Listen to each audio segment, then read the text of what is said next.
Hello everyone, সবাই কেমন আছেন? আশা করি সবাই ভালো আছেন। কুয়াকাটা ভ্লগে ৩ নম্বর অর্থাৎ শেষ পর্ব আজকে। তো আমরা ঝাউবন ঘোরা শেষ করে আমরা চলে গেলাম বৌদ্ধ মন্দিরে। তো ৳১০ টিকিট কেটে আমরা মন্দিরের ভেতর প্রবেশ করব। তো খালি পা হয়ে এখানে প্রবেশ করতে হয়। তো দেখুন এই সেই মন্দির, এই সেই মূর্তি যেখানে বৌদ্ধ ধর্মাবলম্বীরা এদেরকে পূজা করে থাকে।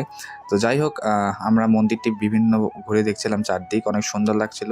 আমি বেশ কয়েকটা ফটোগ্রাফি করছি। তো বাইরে থেকে যদি মন্দিরটি দেখাই তাহলে বাইরে থেকে দেখতে অনেক উঁচু এবং অনেক বড়সড় মন্দির। তো এখন যাচ্ছি আমি হচ্ছে মিষ্টি পানির কুয়া দেখতে। তো আমি প্ল্যান করছি যে এই কুয়ার পানি আমি পান করব, কিন্তু আসলে এটা পান করার উপযোগী না। এখানে তাকিয়ে দেখলাম পানি ঘোলাটে এবং এখানে টাকি মাছ ছাড়া, শুধুমাত্র নাম দিয়েছে মিষ্টি পানির কুয়া। তবে এটা নাকি আগে খাওয়া যেত, এখন খাওয়ার উপযোগী না।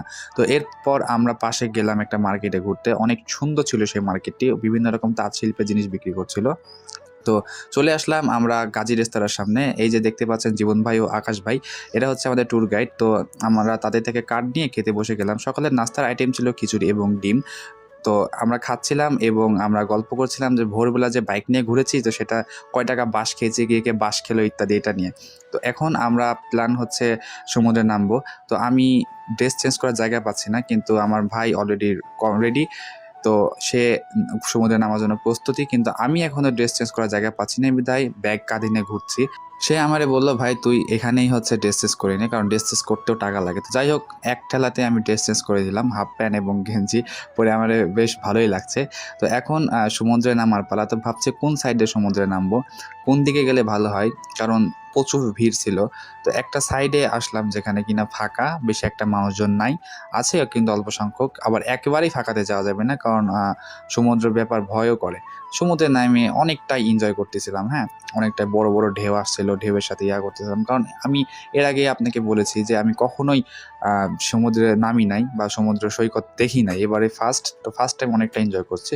তো আরেকটা যে ব্যাপার সেটা হচ্ছে যে আপনারা যারা নেটওয়ার্ক মার্কেটিং ব্যবসা করতে চান আমার সাথে একদম বিনা পুঁজিতে, তারা আমার সাথে যোগাযোগ করুন এবং স্ক্রিনে দেওয়া নাম্বারে কল করুন। ইনশাল্লাহ ভালো একটা বিজনেসের সুযোগ আপনারা পাবেন। তো যাই হোক, এরপর আমরা গোসল শেষ করে পাড়ে উঠলাম। তো এখানে আমার ভাই এবার একটা কথা বলছে, সেটা শুনুন।